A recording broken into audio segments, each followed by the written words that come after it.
Hello. Puppy, puppy, puppy. Puppy, puppy, puppy. Hey, sugars. Are you a good girl? Are you a good girl?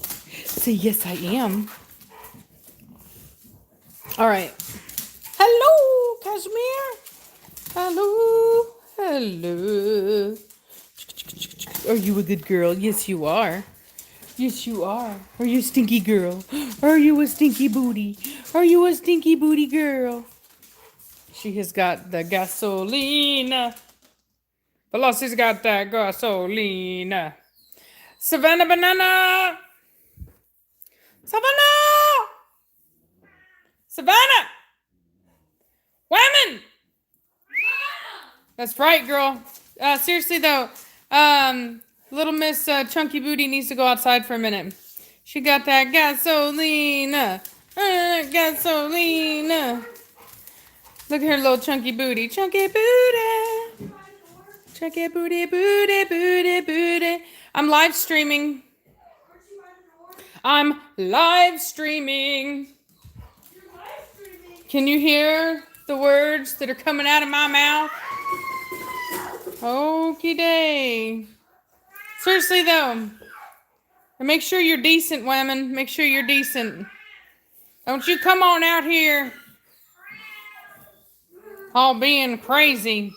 So, Preacher's doing fine. Preacher, he's 3 to 4 months along, aren't you, baby boy? 3 to 4 months along. Yeah. Little did we know. A little surprise. So I wanted to talk to you. I see you, little Miss Spins a lot. We will let you out in a minute. Thank you, Michelle. Hey, girl. Hey, girlfriend. She's been watching anime all day. Okay. So, I want to talk to you. I'm going to bend your ear for a little bit. Okay? I'm going to bend your ear. Talk to you like we do here in Texas. So, I was going through my, I got a pretty nasty comment from some random guy on my latest, video, or no, my picture about the preparedness. And, some of that matted. Squishy face. Anyway, about the dog food. And there were people that were like, basically trying to downplay it and this and that and blah, blah, blah. And look, I want to be very clear, because there seems to be like two kinds of people, basically. There's those that are kind of taking this seriously and really kind of doing the whole, better safe than sorry. And then there's those that are like, you guys are like really dramatic and you're making it horrible for everybody and you're ruining society and like, oh my God. And the thing about it is that I don't think that people realize that this isn't like, it's not about this illness. Okay, I'm going to be very careful about my words right now. It's not just about the illness. We all know that the majority of people will survive. That's not, all you have to do is look, just a little bit and you'll find that out. Okay, that's not the issue. And that's not what's causing the problem in the areas where it has gotten out of control. What's causing the problem is that people that are having complications are basically not able to get access to the life-saving equipment that they need because of the sheer amount of people that are sick. Okay, so it's not that you wouldn't be able to survive with modern medicine. Okay, we all know that if the things get complicated and you can go to the hospital and they can put you on a respirator, they can do these things to help you and keep you alive, and that's awesome. However, when it becomes a problem is whenever there are so many people that are sick that there's not enough respirators or equipment available for everyone, okay? And so it isn't about, the fact that, 70% of people are going to live. Of course, that's fine. That's great. We all know that. You know what I mean? We all know that, or at least I would think that most of us do. The problem is that when you're kind of being like, like laissez-faire, like whatever about it, and you're going out there and you're not taking it seriously, what you're doing is you are putting yourself at risk, and you're also putting other people at risk that are kind of like older people. Like, for example, like my dad, he's an older man and he's already had some kind of lung issues, and it's like, and he's at high risk, you know what I mean? And so I don't want to be out there putting myself at risk because I don't want to have to compete with him for medical equipment, right? And I don't want anybody else competing with him for medical equipment. I want for him to be able to get access to the medical care that he needs to be able to stay alive. That's not selfish. That's actually the opposite of being selfish. And so anyway, so it's really important to keep in mind that by keeping yourself safe, you are actually preserving other people, because it lessens the amount of people that are needing that equipment. And so, and you may say, well, it hasn't hit you, blah, blah, blah. You know what? I'm sure that there was a time when influenza had never hit your town or whatever. You know what I mean? Like, from everything that I've read, the way that this thing spreads is that it is inevitable that everybody will get it. You know what I mean? And I don't think that anybody's disputing that. And that's not actually a problem so long as it's not like in Italy where everybody gets it all at once. Okay? That's the problem, is when everybody gets it all at once and then everybody can't have access to the equipment that they need. And all of a sudden now they're having to pick and choose who gets equipment and who doesn't. Okay? So that's what's important to remember. So it's really, really important to not go around and blame people or judge people who are trying to set themselves up to be able to just stay out of things and stay to themselves, because what they're doing is they're actually allowing the kind of the medical field to handle the influx of people that get it. You know what I mean? It needs to be a kind of a slow exposure. It can't just be everybody all at once, right? Because then all of a sudden something that could have been healed quite easily with modern medical medicine, all of a sudden, I mean, imagine what is a tragedy when a person passes away simply because they couldn't get access to equipment that we all have available to us if there weren't such a huge number of people that needed it. Does that make sense? So I just think that people need to stop bullying other people that actually are taking the steps necessary to kind of self-isolate while all this is going down, because we're wanting to make sure that we're not overcomplicating the medical system. You know what I mean? We don't want to be taking up precious equipment, for people that need it and that didn't have a choice. You know what I mean? Pardon me, absolutely. Does the flu take more people? Sure, absolutely. Whatever. Nobody's disputing these things. It's that for the people that are going to get hit hard by it, they need access to that medical equipment, and you and your young butt doesn't need to be taking up space for somebody that's older that really needs it. And you don't want, like I said, for what's happening in other countries where people are having to pick and choose who gets a respirator and who doesn't.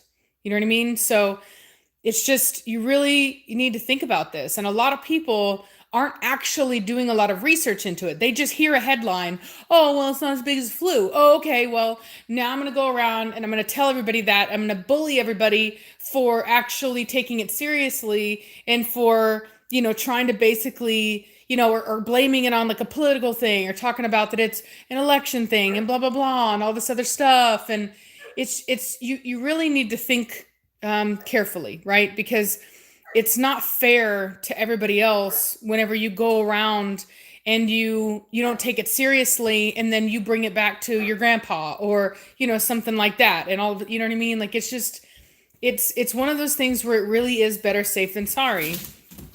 And like I said, the whole toilet paper thing I think is ridiculous. I've been poor. I've been real poor. Let me tell you something. I've been real poor where we didn't have toilet paper, and let's just say that that wasn't a problem. Okay? Like we made it work. Everybody was clean and sanitary and fine. I think that a lot of Europeans are laughing at us because they have like, a totally different system than we do. And in fact, it really made me think about like, how much wastefulness I think toilet paper probably is. We should all, maybe this is just, we all need to switch to bidets, or is it bidets or bodets? Yeah, see a bidet. Yeah, exactly. So, I mean, you know what I mean? Like it's pretty ridiculous to be honest with you. I did not buy not a dang single roll of toilet paper. Did not care. I already had some, mind you, because I use Scott. I don't need it to be super soft. I want it to last. And if put your hand up if you use Scott. Okay, you know what I'm saying? Like that stuff lasts forever. But like I said, having said that, if you have a washing machine and you got washcloths, you know what I mean? Do what you need to do. You know what I mean? It's really not that big of a deal. So, but yeah, I mean, is it super, is it super deadly? No, sure, it's not. We all know that. Nobody thinks, at least nobody that I've talked to thinks that it is.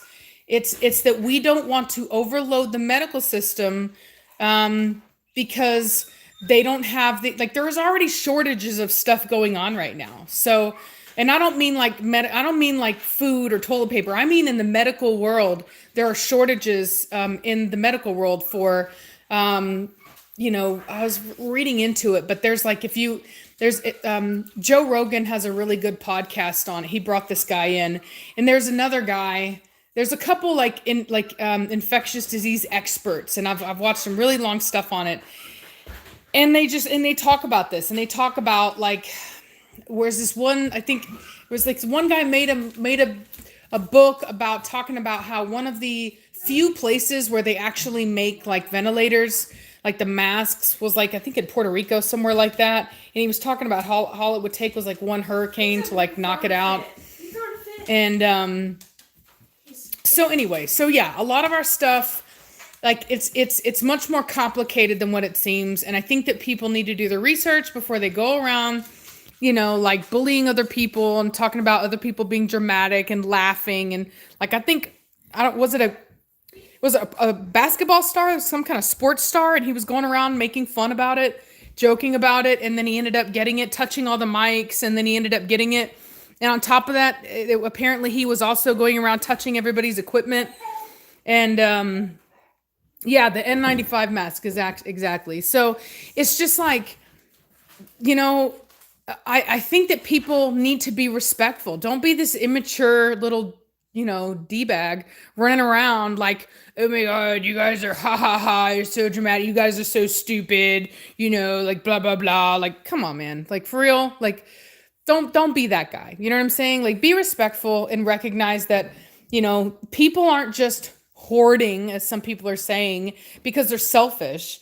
We are trying to remove ourselves from the equation so that those that need medical care can get it, so that we're not overloading the system. And it's just, and I think in the person saying joking equals bullying, no. A lot of people bully and they play it off as joking. No. If you are, just in jest with somebody, fine, that's whatever. But what I've seen is not joking. I've seen actual bullying, and people try to play it off. Oh, it's just joking. No, you were just being a jerk and you can't own it. And so you're just playing like you were joking when in reality you were actually being a D-bag. So, and there's a time for joking around, and there's a time for not joking around.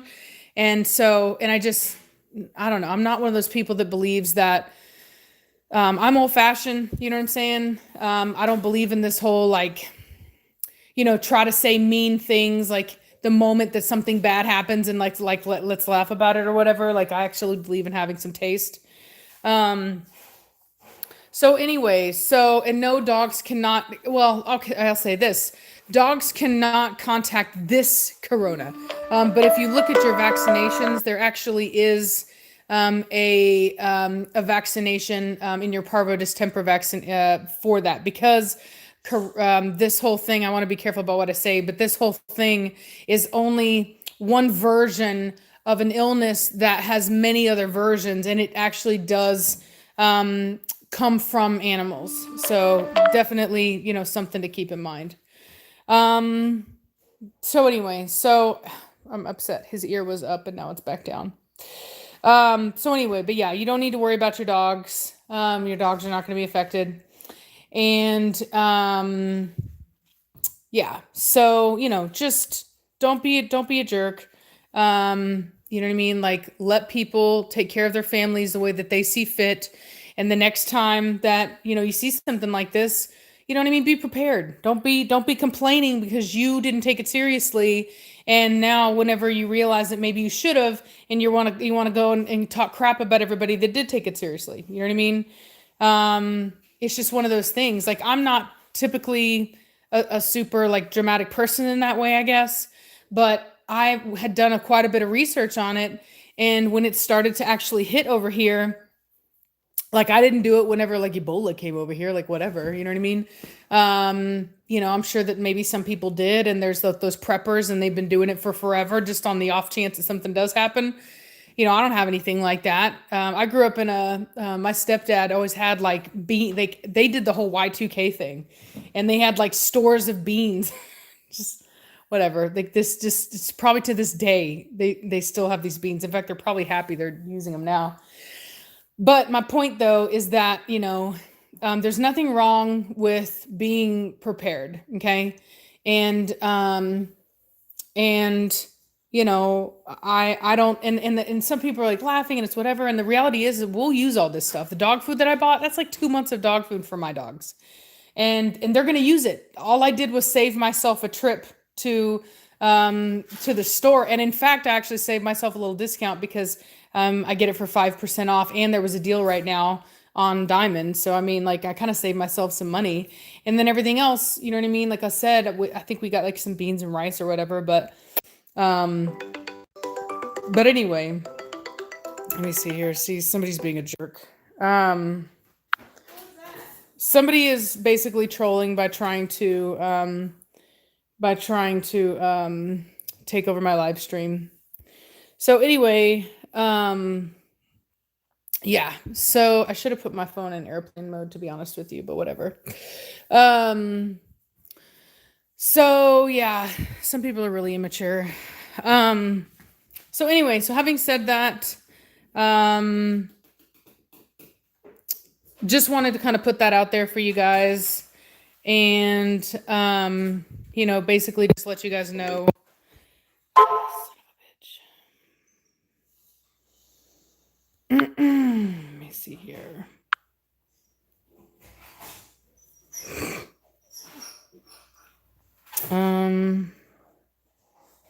Let's see here.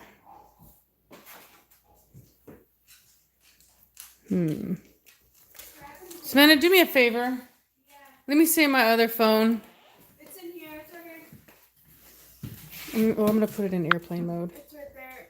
What did they do? Did they call you or something? Oh, you know what? That's not what I'll do. Where's my do not disturb? There we go. There we go. Hold on. Here we go. They can hear you, by the way. Oh, they can? They can hear me? Apparently. How do you know? They say they can hear you. Can you? They can't hear me? Yeah. Oh, okay, perfect. Well, as long as they can hear me, I'm fine. Yeah, so somebody from Indiana kept trying to call and basically mess with my live stream. And I should have put it on do not disturb for the trolls, but I didn't. But if you can hear me, that's fine. So anyway, so that's all I mean I really wanted to say about it, basically, is that you know, we need to just all kind of not be jerks about it and recognize that this isn't about people thinking that, you know, it's the new zombie apocalypse. It's about people trying to be responsible and to not, you know, overload the system with people that are sick which takes away the ability for people that need it. That's the big thing. You know what I mean? If I want, like, for example, the older people that are more at risk to be the ones that are getting that equipment. And I don't think that they need younger people that just didn't take it seriously, that just happened to get a fluke kind of intense case of it, to be competing with them for medical equipment whenever it didn't have to be that way. You know what I mean? It's one of those things where, because that's what I've read, is that sure, there are older people that are more affected by it. There are people that have serious medical conditions that are more affected by it. And then there's also just the fluke cases where you'll have typically a younger person who is just for whatever reason, they just get a really tough strain of it, and it really kind of knocks them down. And so, Misha, quiet down. And so if you really care about other people, then you'll do what it takes to be able to stay home and prepare and kind of let this thing, burn itself out, so that the people that need help can get it. That's the most important thing right now. And I really hope that people will start to take it seriously for what it is. Not that everybody thinks the world's going to end, but that we're trying to be responsible and not overload the medical system like that's happened in other places. And if you want to know what that's like, look into what's going on in Italy right now. You know what I mean? Watch the news about it. Watch the doctors that are talking about it. Watch how the nurses that are sick, they literally have to work no matter what. Even if they're sick, they have to work. They can't even take the time off because they can't even give them that time. And that's because it hit so fast, so hard, and that there's just no ability for anybody to do it any other way, if that makes sense. And so I just want people to take that seriously and understand that. So that's all I have to say. So we'll go ahead and answer some questions if y'all have got some questions. And then let me see here. And then what I'm probably going to do is, Mama, what? you gotta drink this tea. Let Maybe a second glass of tea, Lace. me see here. For anybody that wants to troll this person for trolling me, their phone number is 219-809-3789. If you want to call them and be like, hey bro, what's your problem? So yeah. All right. So did Scammer get taken care of? Yes. He did take down his post. Hopefully that's the end of it. Some people believe that maybe he did have some dogs for sale. But I personally, I just don't believe it. He was totally, willing to meet me, knowing that the dogs didn't look like the dogs in the picture. And whenever and for him to sit here and act like he didn't know about the ad that his sister put up, to me is bull, because when I asked him where he got the dogs from, he said that he got them from Austin, and then he paid, $4,000 to $5,000 for them. And it's like, that is, I don't know of anybody that sells Corso for $5,000. I'll be honest with you. I literally don't know of anybody that does. That's extremely, extremely expensive. Not even the person who sends their dogs to Westminster sells their dogs for that much money. So to me, that seems pretty wild. And to me, it seemed like a person that was basically assuming that that's what I sell my dogs for. And they're like trying to basically play it up and be like, oh, I got these dogs from Austin. And I also thought it was interesting how he told Reese he got them from Austin. He told me he doesn't know where he got them. You know what I mean? And then he said that, they had 2 litters before, and he had pictures of them, and then they were on his brother's Facebook, which his mom had access to. But then whenever I asked him, then it was his cousin that had access to it, but he didn't know it, blah, blah. And it was like, it just all seemed really sketchy. And I know that for a lot of people that have grown up in a nice area, and you have, really, you've got good, friends and blah, blah, blah. And you'd think, oh, you have this very innocent kind of, naive, I'll call it naive. But I grew up in the ghetto. Okay. Let me be very clear with you. The ghetto, where people would take like those, what are those little black, they're like little pellet guns, but they look like Glocks. And they would take that little orange thing off of it and rob you. and I mean, they would come up with like all kinds of stories. Like I've seen it all. And I know that 14 years old, 15 years old, and I don't know how old this person was, but there are people that were assuming that maybe this individual was young. And I can tell you that being young doesn't mean that you're not a criminal. And it doesn't mean that you're not capable of pulling what we used to call a jack move, and or robbing somebody. I mean, you can just, you know what I mean? It's only people that come from nice areas are naive and think that kind of stuff. And I'm just not. I've seen it. And I've known 14, 15-year-olds that would take the shoes off your feet in a heartbeat. So I just don't, I'm not going to do that. You know what I mean?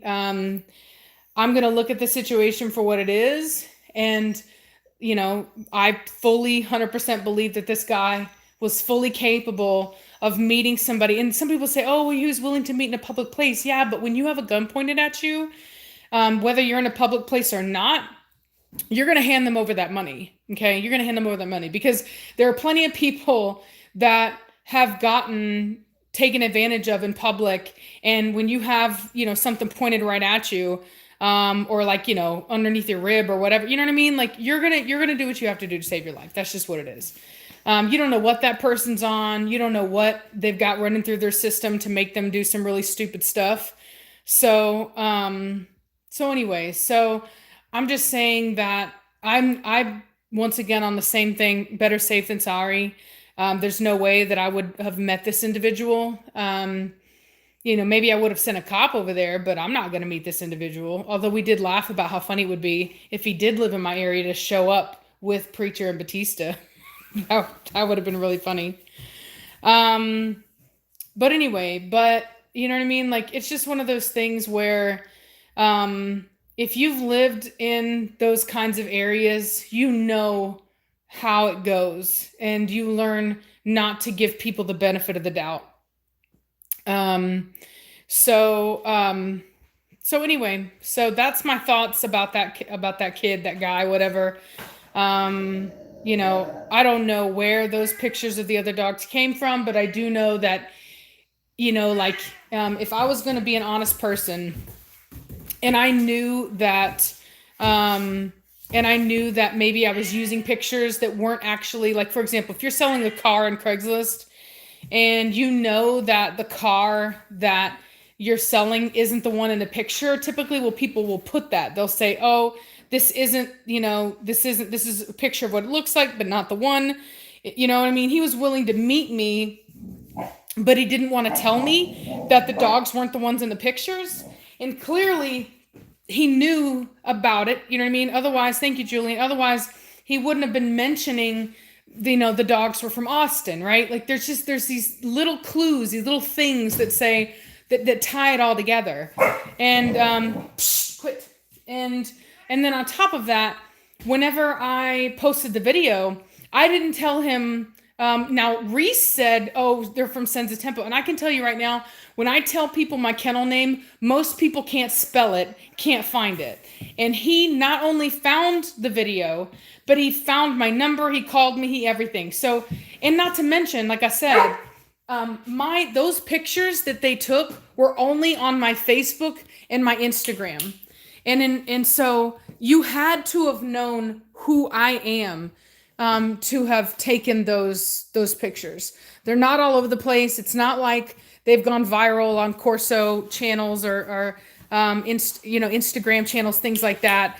And initially he tried to tell me that if you search Brindle Corso on Google, that's not true. I did that. My pictures don't show up. And that's because they weren't tagged that way. I didn't tag the picture as saying Brindle Corso. That's only going to happen if you've tagged it. So there are just too many clues to tell me this individual knew more than what they were claiming to know. And that's because, like I said, I've grown up in an area where you have to look at that kind of stuff. I don't give people the benefit of the doubt. Okay. I don't. I look at the facts and I look at the situation at hand and I tell myself, what are the odds that this person is telling the truth or not? And it didn't make sense to me. So anyway, and some people had said about watermarks. The truth is, watermarks are very, very, very easy to remove. If you even have basic photo editing software, you can remove them. It's really a waste of your time to put them on there because people just remove them. And then it gets even more irritating because you've actually taken the time to put a watermark and then somebody removes it and it feels like even more of a betrayal. I've had people even take my logo. I mean, you don't even like that. You don't even need to watermark that. Like typically people's watermark is their logo. And I've had people even take my logo. So anyway, it's just one of those things. It's just a fact of life. People are going to do that. And that's fine. You know what I mean? But I'm going to be there to expose them. You know what I mean? When that happens, and not because like you didn't hear me being like, I want my money. Like you need to reimburse me money. I want payment for you using my pictures. Like none of that kind of stuff. My point of doing it is to actually expose this person in such a way that they don't try to screw over another individual, right? That is what is important to me, right? The whole point of it is to try to protect other people. You know what I mean? Like, cause he's not hurting me, not really. You know what I mean? It doesn't do anything to me when he does that. This is more of trying to save other people, from getting screwed over. And so hopefully that was the end of that. Hopefully he's not going to do it anymore. And we kind of scared him. I did not call the cops on this individual. I kind of felt like what we did, it seemed to be enough. He did take it down. He wasn't doing it anymore. And the reality is that the cops have enough going on right now. I don't think that they would take it seriously. In my experience, things need to be pretty serious for cops to actually want to step in. And I just didn't think that that was the situation in which they were actually going to. So any other questions? Anything else going on? I kind of like the fact that the video stopped because now I can kind of like walk around and not even worry about what y'all can say because you can't say nothing.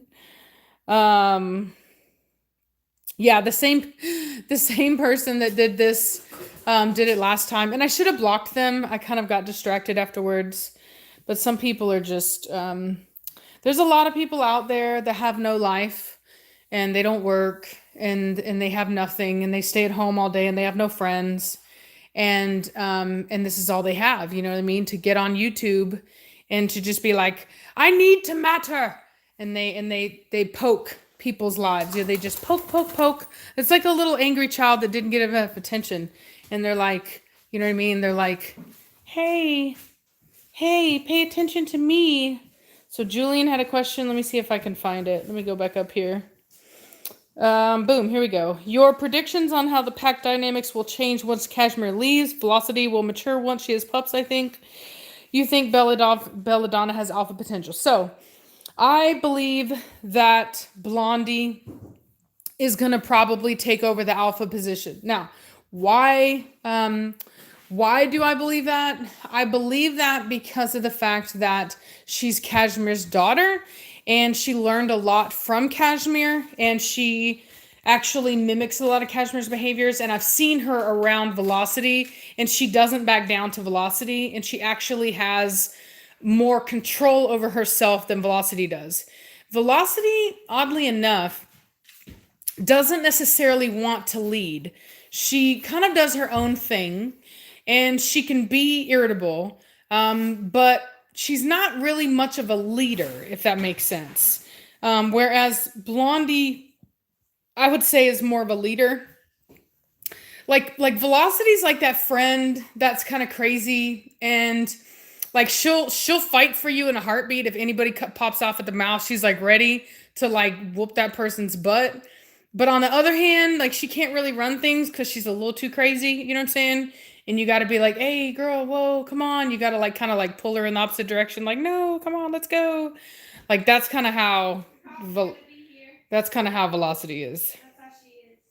Yeah. Velocity's just kind of she kind of wows out. You know what I mean? So yeah. Blondie's more chill. She doesn't take no crap. No, Misha. She's very firm, and she doesn't back down to anybody. Savannah, will you let Misha out because she probably needs to go potty?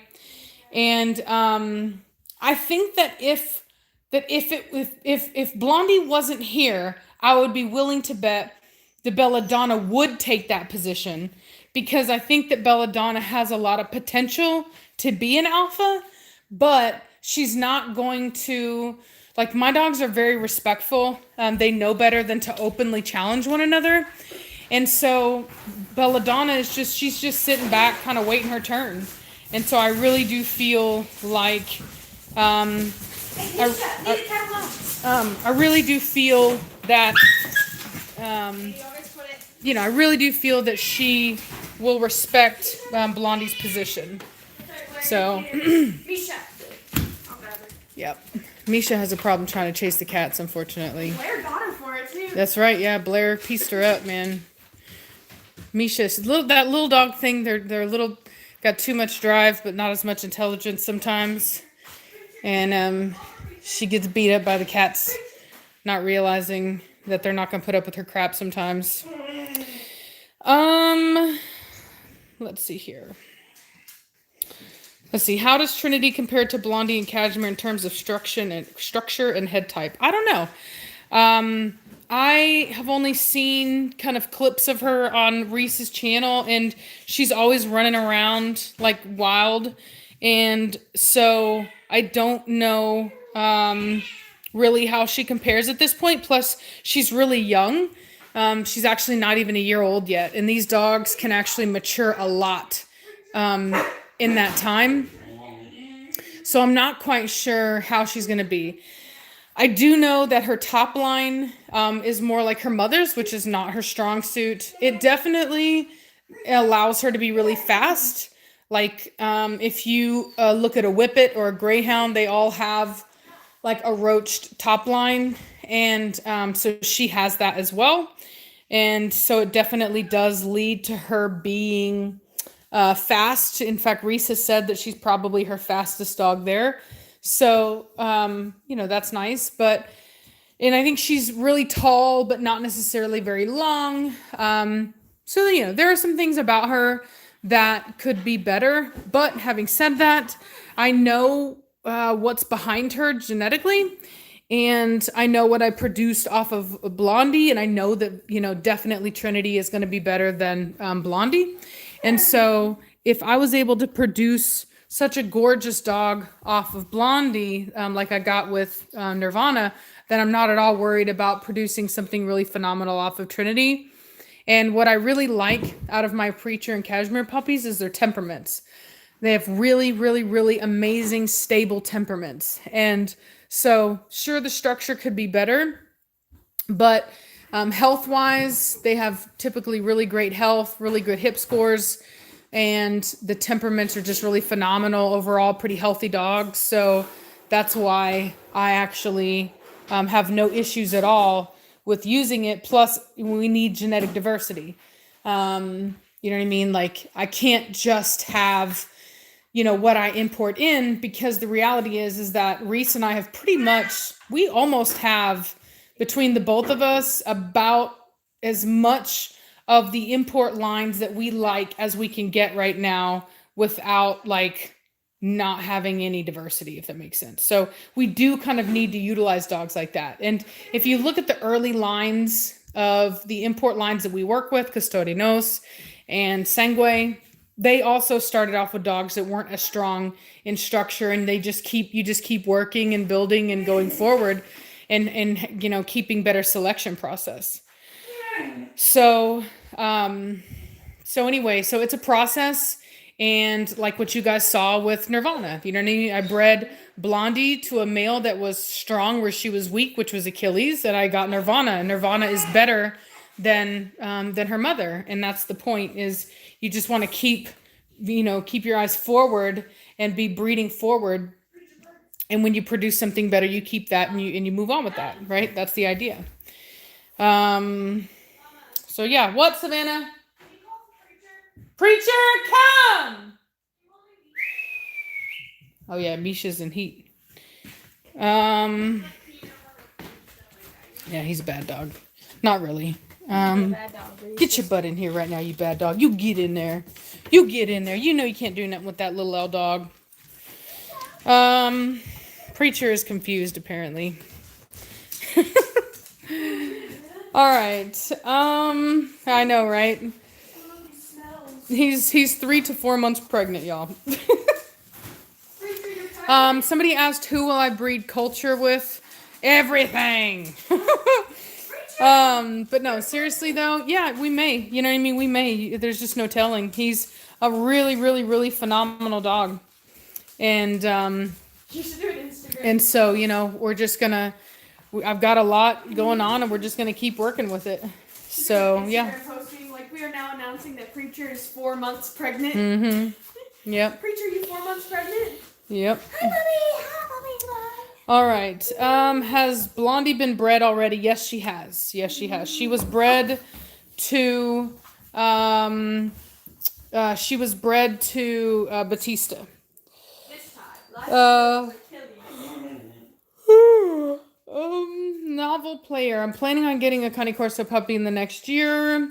What would you say you need for one? So I would say that you need, you're getting a puppy. So I would say get some treats for your puppy so that you can, start to do your basic obedience.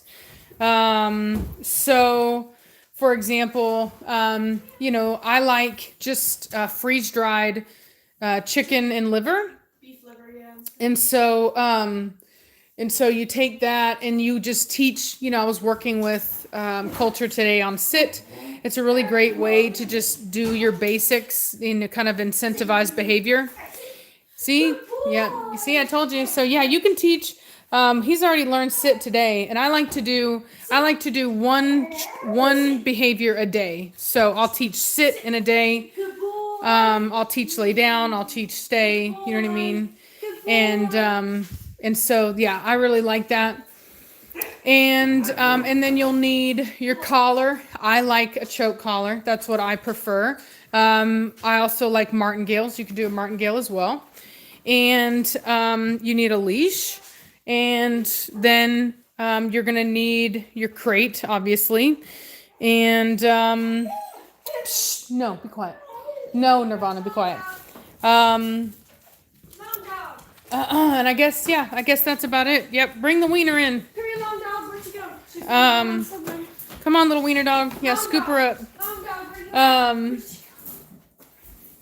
Yeah, no, I like the idea of a podcast, y'all. I do. I've thought about that. I think it's a great idea. Especially because a lot of times when I don't do live streams, it's because I haven't had the time to do my makeup.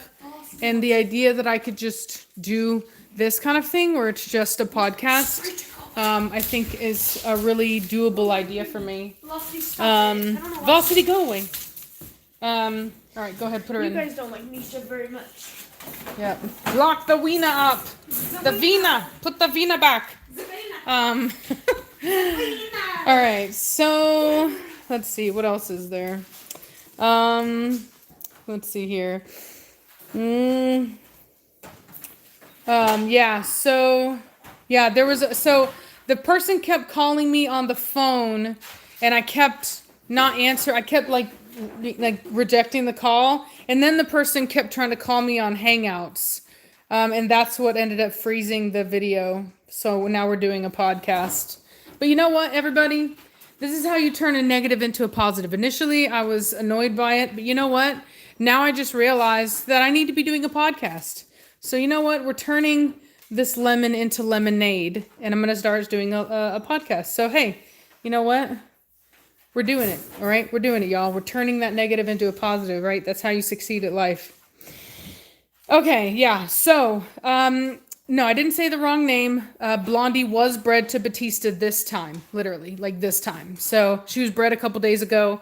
Hopefully, hopefully that's what's going down. Yes, she was bred to Batista this time around. Thank you, Cocker Mom. Literally they bred twice. That's all I'm gonna do. Hopefully it took. I won't know for a little bit. I think it's been a couple days now since I bred them. But yes, her initial first breeding we did with a male named Achilles. That's Spretzatura's male.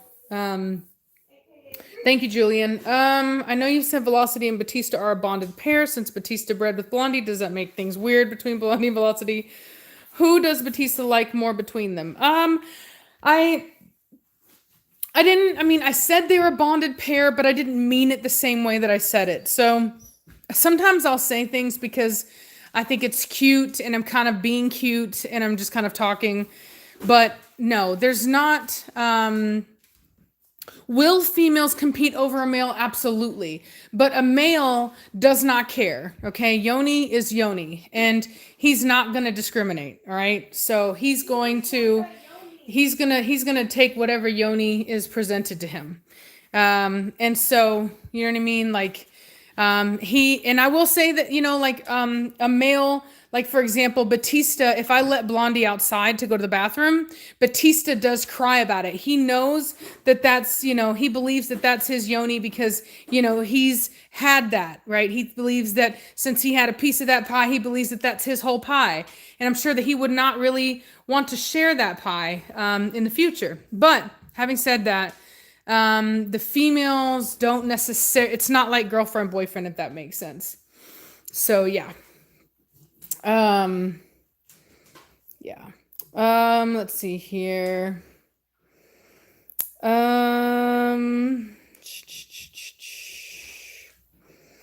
So they don't, rebreed.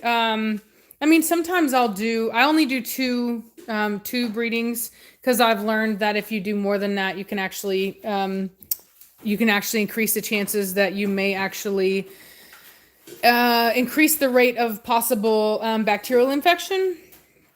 But 2 times should be fine. And then what you do is you wait. You either do hormonal testing like I did with Velocity, or you check the fluid and you wait for it to turn a straw color, which is actually what I did. Shh. No, Misha, no. Cut that out. Cut it out. I'll tell you what, man. That high-pitched bark, I don't like that at all. Psst. That's one thing I don't like about little dogs, is that high-pitched bark. Okay. How did I teach the dogs not to chase the cats? I get onto them, and then sometimes I just let Blair piece them up because there's no better teacher than my girl Blair, because she will have the dogs running away from her in a heartbeat. She's like a little kitty ninja. She'll slice and dice. Let's see here. Awesome, Brittany Davis. I appreciate it. Let me know whenever you guys are ready, and we'll try to fit you guys in. What food do I feed my puppies and adults? So I've fed a couple foods, and I recently went back, I won't say recently, but about almost a year ago now, I went back to Diamond. I used to feed Diamond back whenever I was breeding pit bulls. And I feed my oldest dogs, my absolute adults that have no more growing to do. I feed them Diamond Extreme Athlete. And the reason why is because it's got really great nutrition. It's cage-free chicken. And it has really good protein and fat for large breed muscle dogs like these. But the calcium and phosphate levels are not at all appropriate for a growing dog. Now, whenever Batista hit about a year old, he needed something more than the puppy food. He wasn't really putting on any weight. It was enough to just kind of keep some skin and bones on him, but nothing really substantial. But because he was still growing, I wanted something that wasn't as extreme as the Extreme Athlete, but was more than the puppy food, large breed puppy. So I actually moved him over to the Diamond Performance, which has the same protein and fat levels as Extreme Athlete, but it actually has more appropriate phosphate and calcium levels for a puppy. So that's a good intermediate food. And then for my puppies, I feed them all the Diamond large breed puppy formula. I did recently hear that if I get a distributor license through Texas, which actually shouldn't be hard to do, that I can get a discount through From, F-R-O-M-M. And I used to feed From, and I actually really liked it. So if I can get my distributor license and get From at a discount, it would actually be cheaper to buy From than it would be the Diamond. And I'll probably switch to From because I actually really liked it. I was feeding the From Gold, not grain-free, nothing grain-free because of what's going on. But yeah. Anyway, so that's what I'm doing. That's what I'm up to. Let's see here. Did you feel that Preacher changed anything because of the fact that there's a new male breeding with the females in his house? So no. And I get this question a lot whenever people, they know that I've got like these females or whatever, and people say, oh, what's going to happen whenever Cashmere leaves? You know, how the other dog's going to take it. And I think that some people are giving my dogs too much credit for the like having their own choice on what they're going to do or what they're not going to do. And so I know that everyone believes that Cashmere is the alpha here. And yes, she is the alpha under me, but I am the person in charge here. And my dogs know that they have to behave. What I say goes. And so it doesn't matter if Preacher doesn't like the fact that Batista's here. He has to behave because I say so. That's the rule. That's what's going on. And so, for example, lately, because I've had females in heat, I've noticed that my males, sometimes maybe they'll get like a little protective of their space. So, you know, Preacher or Batista will go and lay down in the kennel room. And if Preacher wants to walk in there, then maybe Batista will growl. And when I hear that growl or I see him in there guarding, I go in there and I tell him to be quiet and I move him out of that area because I don't want him to feel that he has the right to guard that space. Because if I let him, thank you, Julian, it's with a C. Because if I let him guard that space, then I am encouraging a reaction from him by allowing that behavior. Same thing with Preacher. If he's laying in my room or laying by me and Batista wants to come over for affection and Preacher growls at him, then that's a problem, right? By me not doing anything, then I'm passively allowing that behavior, and I can't do that. So anytime they show any kind of disrespect for one another, I immediately check that behavior and they don't get away with it. And it doesn't matter who's doing it. If it's Preacher to Batista, if it's Batista to Preacher, if it's Cashmere to Velocity, everybody is always respectful to one another at all times. Nobody gets away with any kind of disrespect whatsoever, period, end of story. And those are the rules. And even if somebody disrespects you, you don't get to do anything about it because I'm going to take care of it. And so because of that kind of tight ship that I run, even though I'm losing an alpha, it doesn't really change anything because they know that they can't really do anything to kind of, enforce themselves, if that makes sense. Like they can be really passive about it. It's kind of like at high school and you know that the teachers that you're going to get in trouble. So when the mean girls want to do something to you, they do it really passively and quietly behind your back. You know what I mean? Like it's very subliminal. When my dogs have disagreements, it's typically like that. It's very subliminal. It's not something on the surface. It's not something that you really see. You know what I mean? So I hope that kind of helps to kind of, clarify that a little bit. You know what I mean? So is there tension that's here? Yes and no. There's always tension. No matter what, there's always tension here. It's never just like recently I was talking with another breeder who had been told, Misha, cut it out, who had been told that he was under the understanding that I allowed all my dogs to be out in whenever I'm not around. And that's not true. I never allow my dogs to be alone without my supervision. Period. End of story.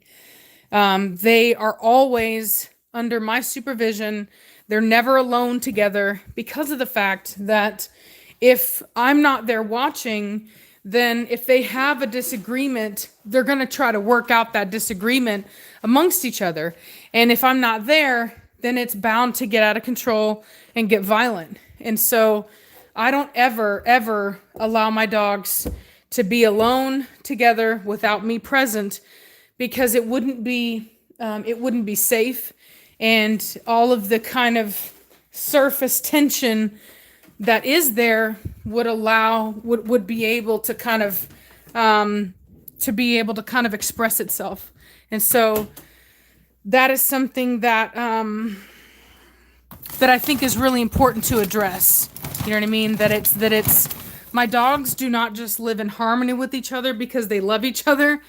They live together in a kind of a stalemate because they know that that they're not allowed to behave any other way. And I think that that's a really important thing to understand. So, go on, go. Sorry, I'm feeding my cats.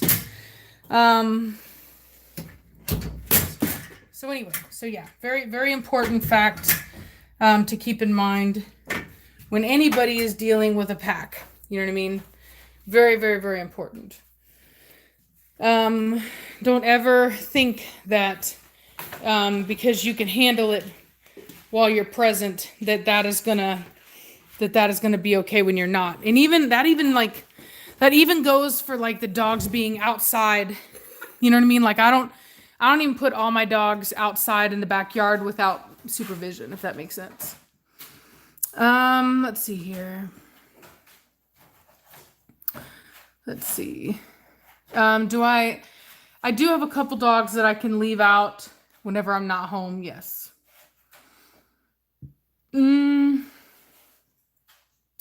So Katie, desensitizing a female, you just have to get her around men. And if I had a dog that had an issue with a particular gender, then I probably would like have that person, whatever it is, that individual, spend time with my dog. So for example, if I had a dog that was scared of guys, then maybe I would invite a guy friend over and I'd be like, hey, I want you to go spend some time with my dog. You know what I mean? Or I would, like if he wasn't willing to like take the dog on a walk or whatever, then I would say, okay, well, we're all going to go on a walk together and we're just going to hang out. And it's kind of like one of those things, like imagine if you guys were like going on a hike together, and no matter what, you guys were going to go on a 10-mile hike together, and you're going to be camping and you're going to be spending a lot of time together. Eventually that dog would get over being around that person. The dog is not going to stay, unless it has a mental problem, is not going to stay stressed about it forever if in fact it's a part of their regular life. And so you kind of have to make it a part of their regular life, if that makes sense. Don't coddle them whenever they show fear. If the person comes over and they start to act all freaked out, don't pet them. Don't like love on them. You can kind of coax them into sitting down. Like for example, if the dog is trying to get away, you can make them sit and kind of pet them enough to get them to sit. But don't like coddle them, if that makes sense. Like don't do anything to make them think that the way that they're acting is okay or appropriate. You only want to give them enough affection to where they'll actually sit through it. And also make sure that whatever it is, so if they're afraid of men, have the guy be around, but make sure he's not making eye contact, okay? Even make him sit like with his back to the dog so that she can kind of see him and it's not intimidating, if that makes sense. Julian, thank you very much. I'd love to see more interaction between Blondie and Velocity because as a viewer, it's hard to see who's more dominant. So there is definitely lots of video showing that Blondie is more dominant. You just have to kind of you have to know what you're looking for. So, like I said, I don't allow my dogs to fight. A lot of people know that Cashmere is more dominant than Velocity because of the fact that Cashmere used to put Velocity down. But if you had never seen that, then it might be hard to identify that. And so, so that's an important thing to know, Misha. That's an important thing to realize. No, Misha. No.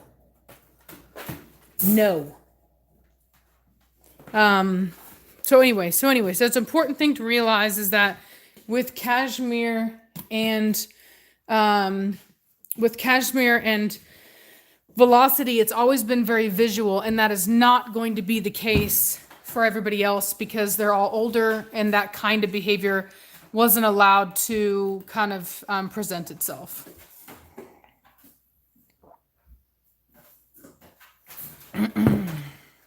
Let's see here. But if I see stuff like that, I'll let you know. I'll describe it. Let's see here. Can human change alpha dog in the pack? I'll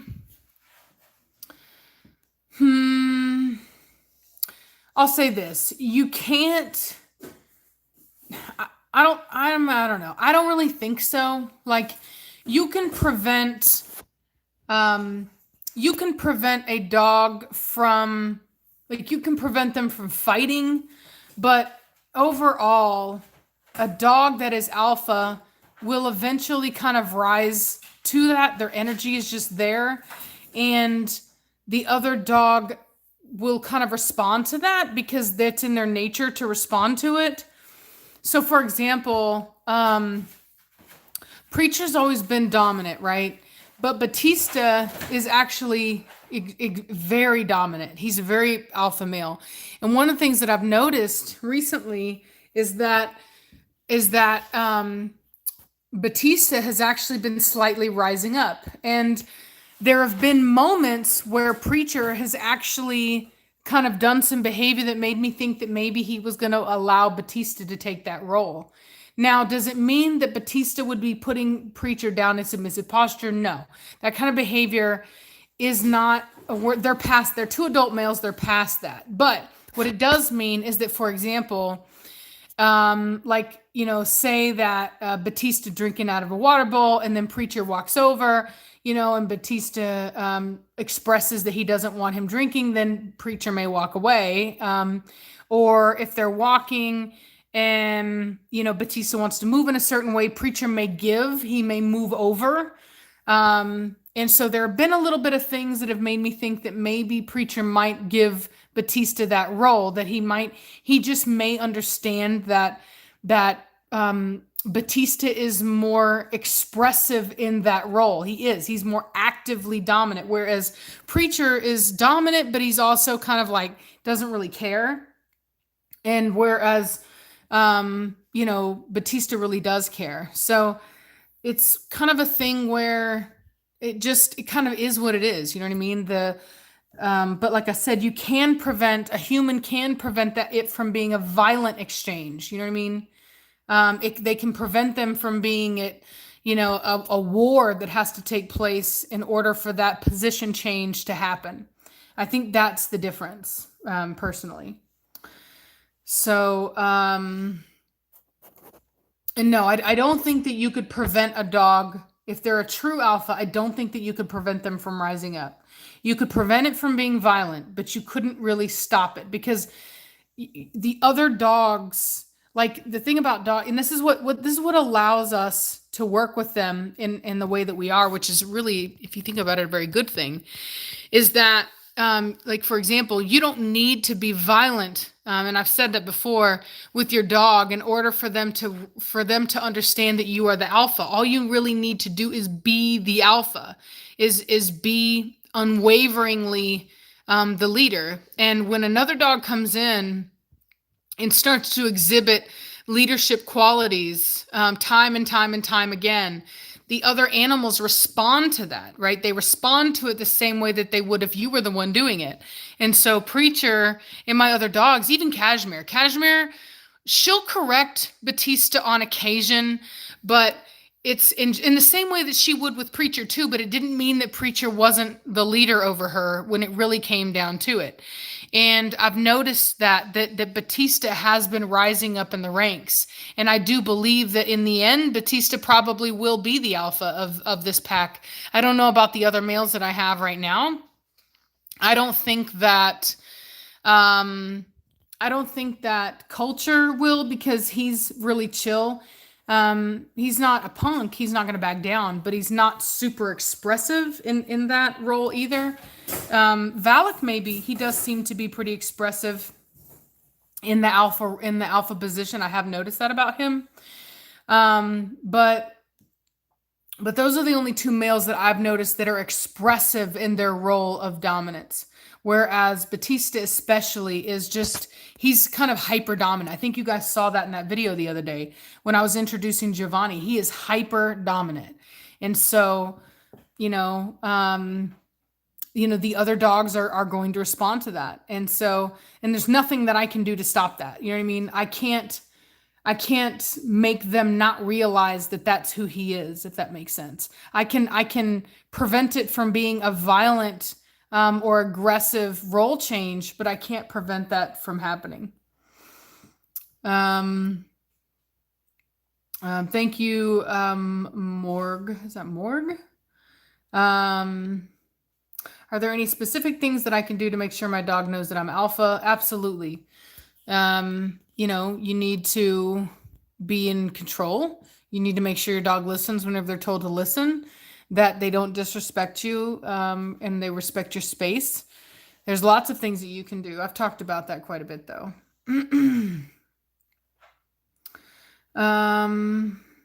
Will it alter Preacher's behavior?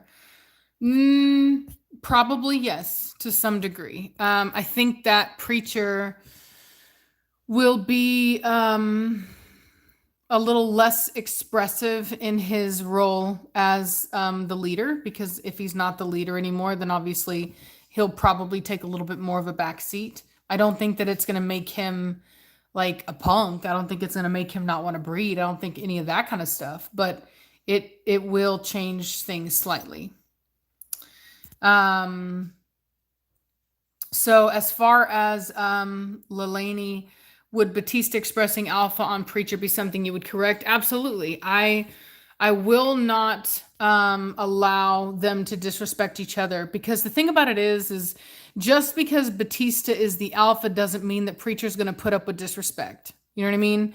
It's kind of like if you've ever watched a documentary with a pride of lions that has more than 2 male lions. They are not equals. There's always one that is over the other one. However, that doesn't mean that the other one consistently gives in to the other one and just lets him beat up on him. That's not the case. They will get into scuffles. They will get into fights. Thank you, the one you love most. And it happens whenever they challenge one another, or when the other one tries to kind of assert that over the other one. So that's definitely something to keep in mind, which is why I don't allow them to kind of correct each other. When the dogs get to a certain age, they stop correcting one another. That's just the way it is. If you want to prevent fighting, then you have to limit potential situations in which they would feel the need to fight one another. So let's see. And yes, Shadowbrand, that's very true. Everyone, it is a community effort. Everybody has to be on the same page. Yes, my alphas can go to the dog park. Alpha doesn't mean aggressive or rude. It just means that, that they're the alpha. As far as Batista, he is a very stubborn dog, and he listens. So there's a lot of dogs can be like this, especially when they're intelligent and dominant. You get these dogs that realize that whenever they get beyond a certain range away from you, a certain amount of distance, they know that you can't breach that distance to get to them. They can run away. And so they really get to pick and choose, do I want to listen to this individual or not?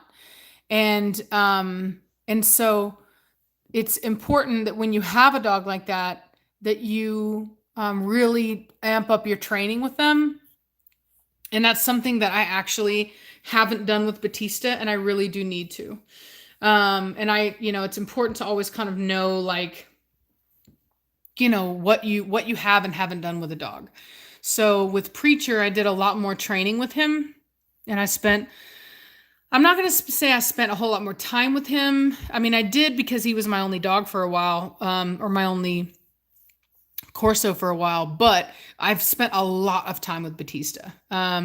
Typically, it's another thing I do to make sure that my males get along. I always have them together. So, like if I go somewhere and I can only take a couple dogs, I take my males. I always want them around each other. I want them to be like what we talked about with desensitization.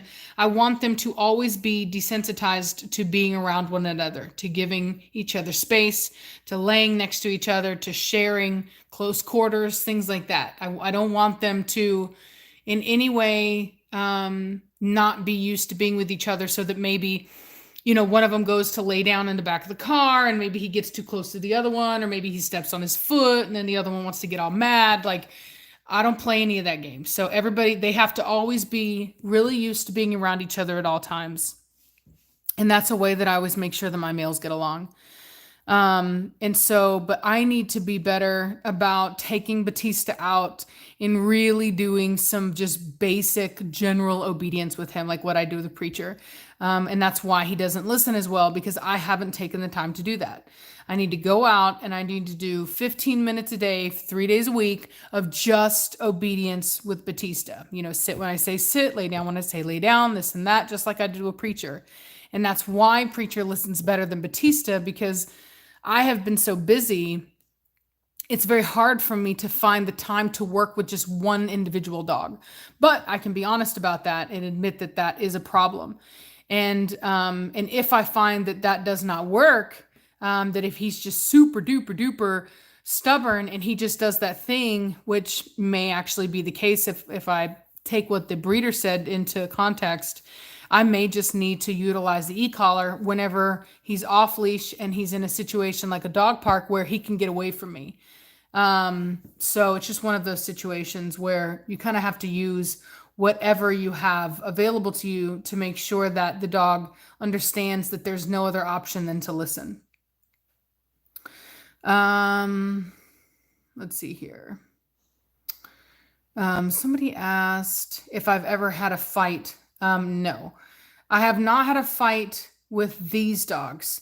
I had plenty of fights when I had my pit bulls, but I have not had fights with these dogs. I have had people who have sworn up and down that it's only a matter of time before I have a fight with my Corso, but I promise you, like when you've had, 12 pit bulls living in a house together like I do with mine, and I didn't even buy puppies. Like, there's a reason that I don't bring older dogs into my house. And it's because it becomes much, much, much more difficult, which is why bringing Giovanni over that day was a much higher, like you guys have probably, that's the only time I think you guys have ever even seen any of my dogs act that way. And it's because when you bring an older dog into a pack, it is just a whole different ball game. It's not that it can't be done, as you guys saw, I did it, but it's a very different ball game. And it's not just over with that initial meeting. You know what I mean? It's like, it's something that has to be maintained. You're basically taking individuals with their own opinions, their own ideas, their own minds, and you're asking them to live together.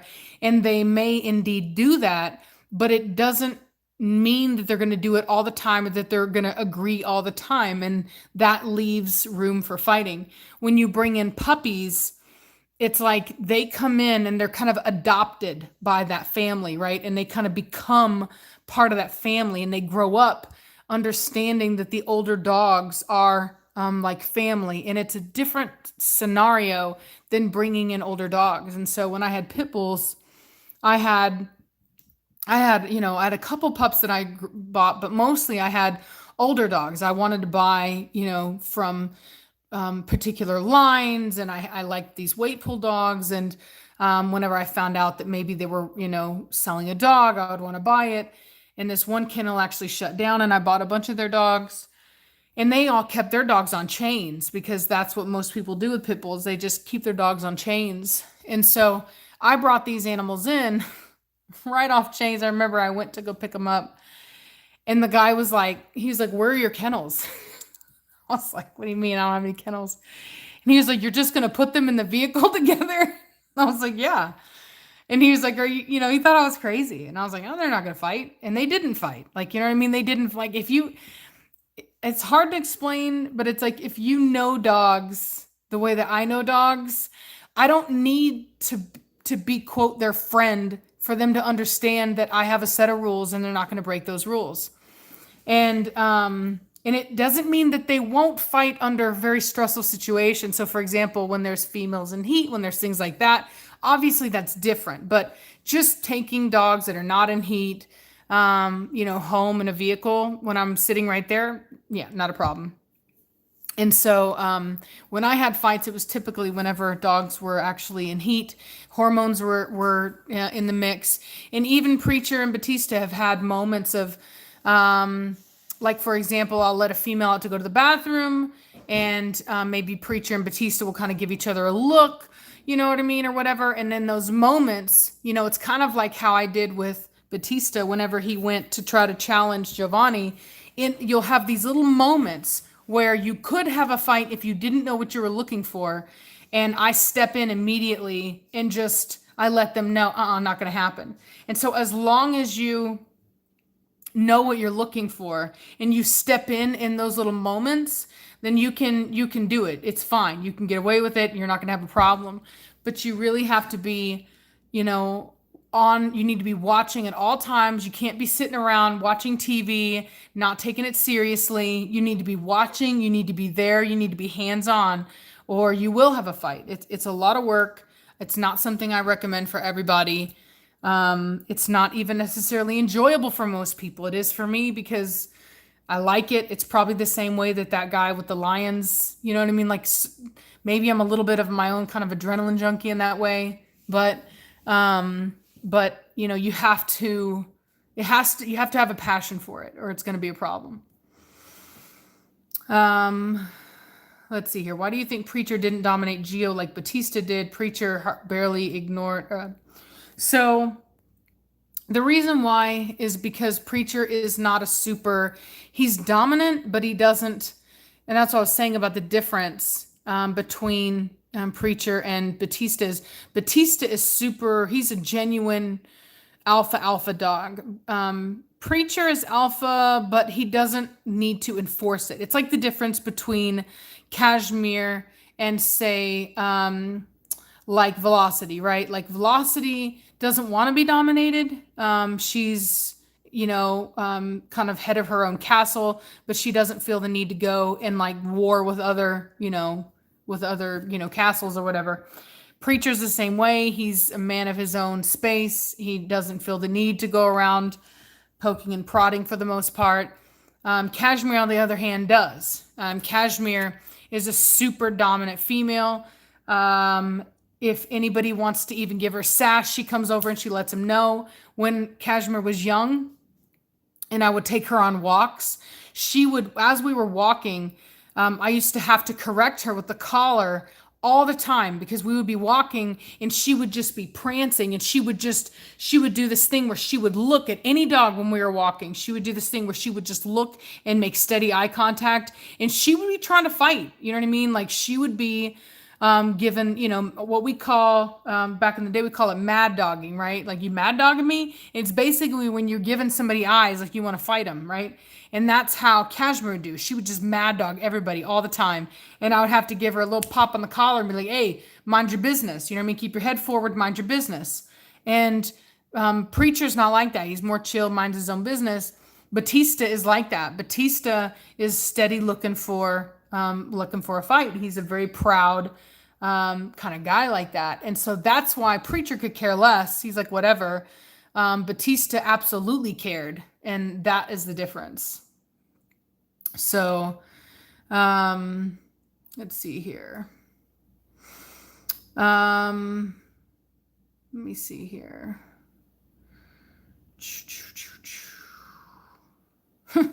Are American lions more aggressive than Italian? That depends on what you mean by aggressive. And it means what lines you're talking about.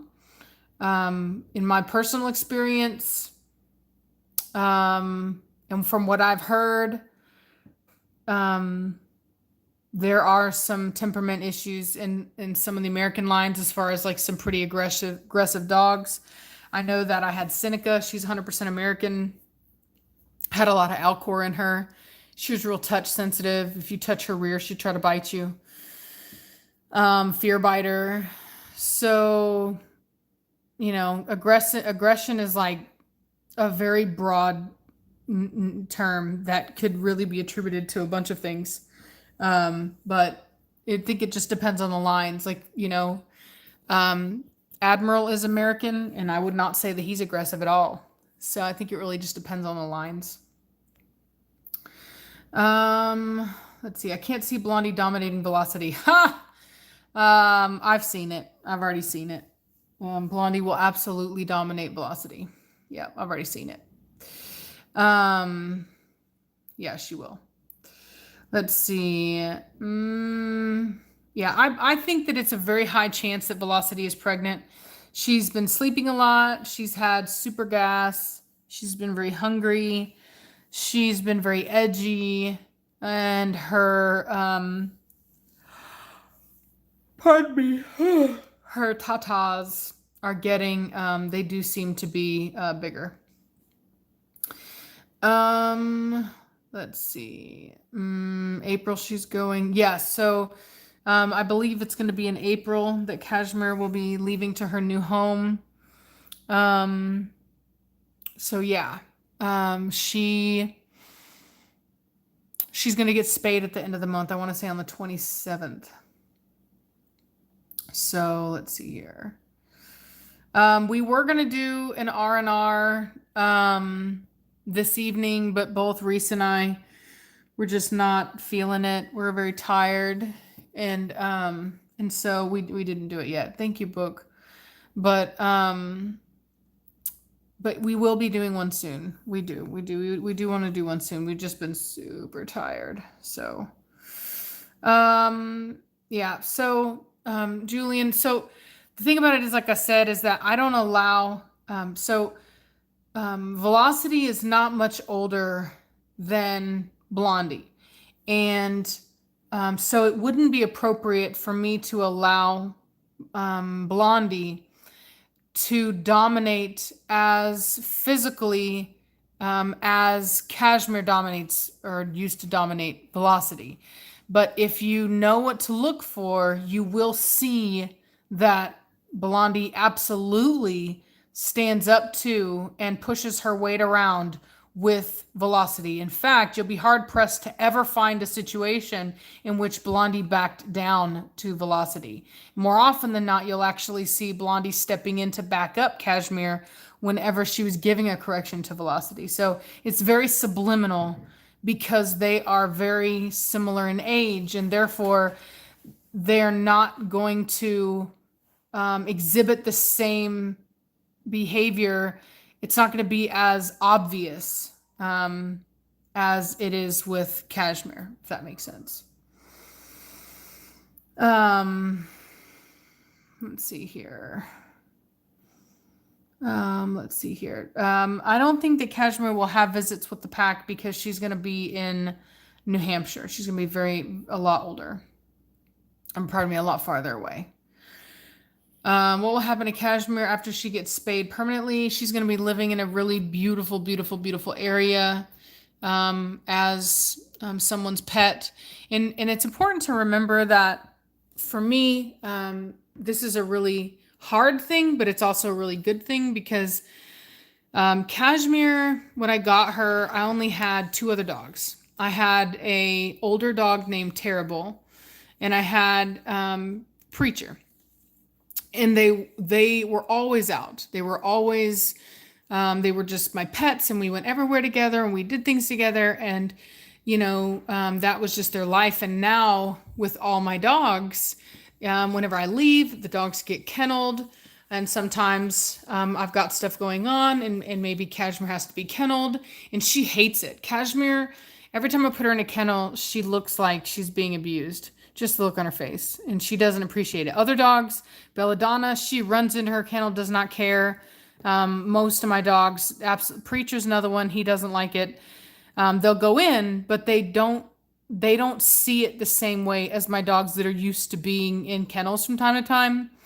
And so Cashmere really would love to just be, the queen. Like, she loves nothing more than to just be up on my bed, laying down, or, on the couch or whatever, just kind of being a queen. And she doesn't get the same kind of spoiled treatment that she used to. And to me, as much as I love her and as hard as it will be to not have her here, for me, it's better because she's going to be living a life that she's actually more accustomed to living, and not in a situation where she almost feels like it's not the same anymore, if that makes sense.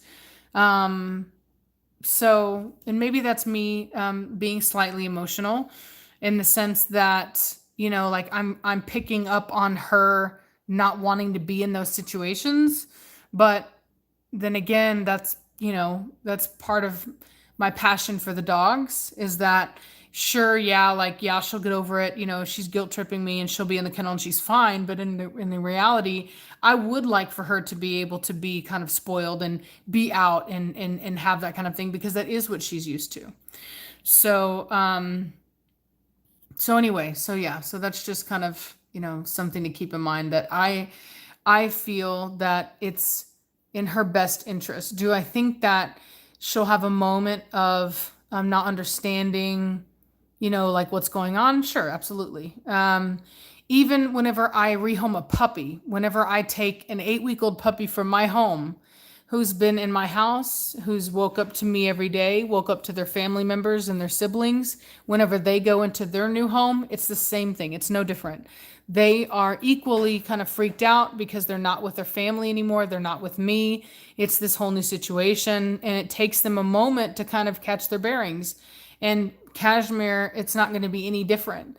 But once she realizes that it's a happy place and she's being fed and she's the queen, she'll get over it, no different than her puppies do whenever they go to their new homes.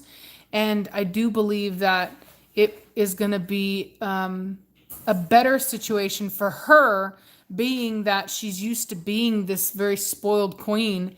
And that is what makes me happy, is that she will get to kind of be that and live that life, which I feel that she deserves, especially after everything that she's given me, and all the puppies that she's given us. I just think that she deserves to kind of live that high life. I think it's important. And yes, it does mean that I don't get to have her, but that to me is putting her needs above mine. And that's why I do it.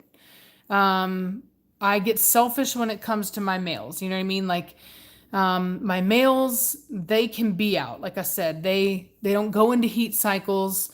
They don't really retire. They don't have to be spayed. You know what I mean? Like, they have a lot more ability to be in this situation with that females don't. They don't have the same things that cause them to be in those types of situations.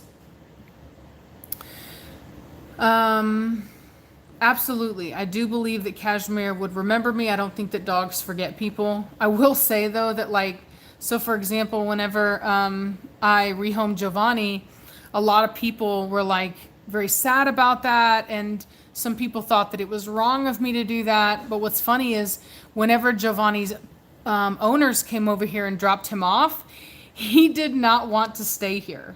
He did not. He wanted to go back with them. He tried to get out the door. The guy had to tell him to sit down. He was not at all happy about being here. And it's because it's hard to imagine, but it's kind of like like when you're a kid and you have your family, like you're a single, like you're an only kid, and your parents love you, and you get all their attention, right? And then they drop you off at camp or daycare for the first time, and it's like there's all these kids, and it's like chaos, and you know what I mean, maybe they don't all like you, and there's kids that are going to be mean to you or whatever it is, you know what I mean? It's like that it doesn't matter how nice the daycare teacher is, you know what I mean? Like it's about the kids that you're around. And Giovanni would much rather be home where he's the king of his castle, you know what I mean? Like getting all the love and attention of being the only dog versus being here with all my dogs and all the chaos, and Batista going over there and trying to give him peace of mind, and his mom coming over and throw him on the ground. You know what I mean? Like if you really think about it, it's not exactly what people think it is. And so, sure, when they're here and all they know is my life, then they love it and it's great. But once they go off and they experience getting to be the only dog and getting to live that pet life, they don't want to come back here. So, as much as I know that Kashmir would remember me and she would probably be very loving, I guarantee you she wouldn't want to come back and live with me, if that makes sense. Let's see here.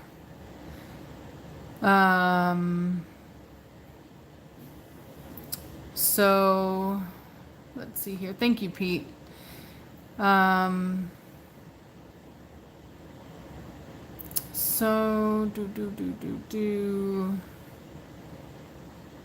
Preacher is 4 years old now. Makes me sad. He's actually already getting some gray hairs on his face. And Kashmir will be 4 years old in September. Kashmir was always the alpha because I didn't have any other females. I only had 2 males, and really females don't really compete with males for a position like that.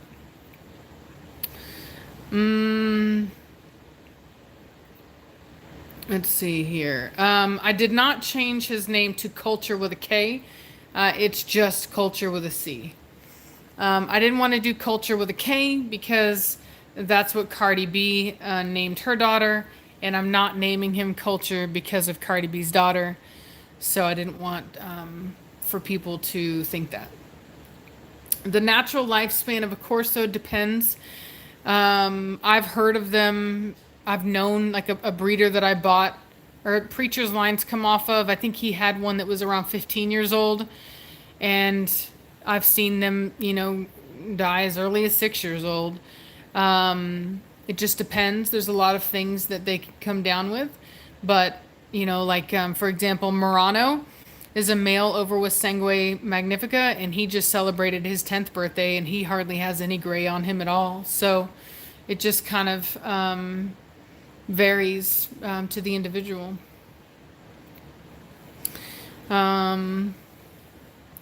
What lines tend to live longer, American or Italian, generally speaking?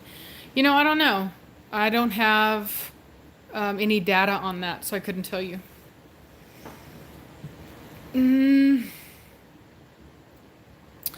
My boy Kane is perfect, but when it's time to walk, he's a different guy, on edge and alert. Hair always rises when you go out for a walk. Solution. Well, you're just going to have to be more assertive. So, for example, when I would take Kashmir out, she would want to get that way. She would go out, and she's a little problem starter. She wanted to try to kind of puff up, get real prancy, kind of do this direct eye contact thing. And basically, I would communicate with her through the collar. I think it's really important. A lot of people, what they do is when they work with their dogs, they take them out and they take them on a walk. And I think that's the wrong way to really work with your dog when you're trying to kind of get the basics down, because it's like you're both going on a mission together, right? You're going somewhere, and the dog isn't really paying attention to you. He's paying attention to where you're going. I think it's really important before you start actually going on, walks together, that you initially work on your obedience, and that you teach them that when they're on the leash, that they're going to be listening to you. And what I like to do is I like to take them into a field where there's nobody else. And I like to do just basic general obedience. I like to get them to sit, lay down, stay. And what I like to do is I like to walk in a kind of a non-predictable way. So I'll walk forward and maybe I'll walk kind of quickly, right? And I'll take like a sharp left and a sharp right. And it really teaches the dog that they need to be paying attention to you and watching you if they are going to be able to stay by you. Otherwise, they're going to trip up and they're going to walk into you, or, get stepped on or whatever, because they're not paying attention. And so that's what I like to do initially before we go on a walk. And it kind of sets the tone for them to be listening to you, so that they understand that when you're on this collar, when you are on this leash, you are listening to me and you are doing as you're told when you're told to do it. And so when you go on that walk, you already have that kind of layer of foundation just ready to go. And so whenever the dog maybe sees something that maybe wants to trigger a response, all you have to do is give a slight touch of that collar. It's why I like choke collars, because it's not, you don't want to do a choke, but what you do is you just do a pull up, and they hear that little chink, the sound of the collar, and it's a communicative thing. It's not, you're not choking them with it. It's just a little chink. It just lets them know, hey, I'm talking to you, pay attention, right? And so if you've already done that foundation work, then you're going to have much better results than if you just go out and you just start, trying to kind of muscle through the walk, if that makes sense. So, let's see here. All right, let's see here.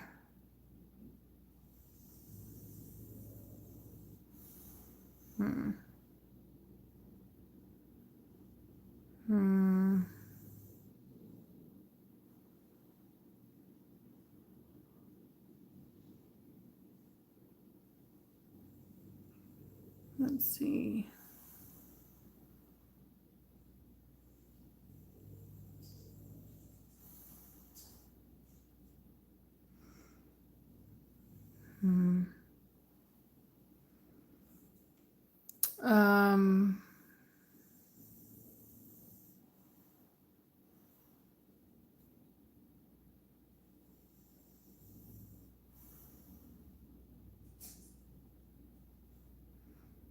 Okay.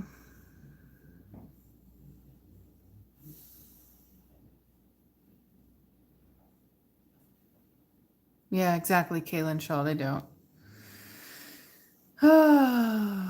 If Batista gets the role of alpha behind you, of course, do you think his behavior of like sometimes ignoring you can influence the other dogs? No, I don't think so. That's just a personality trait that he has.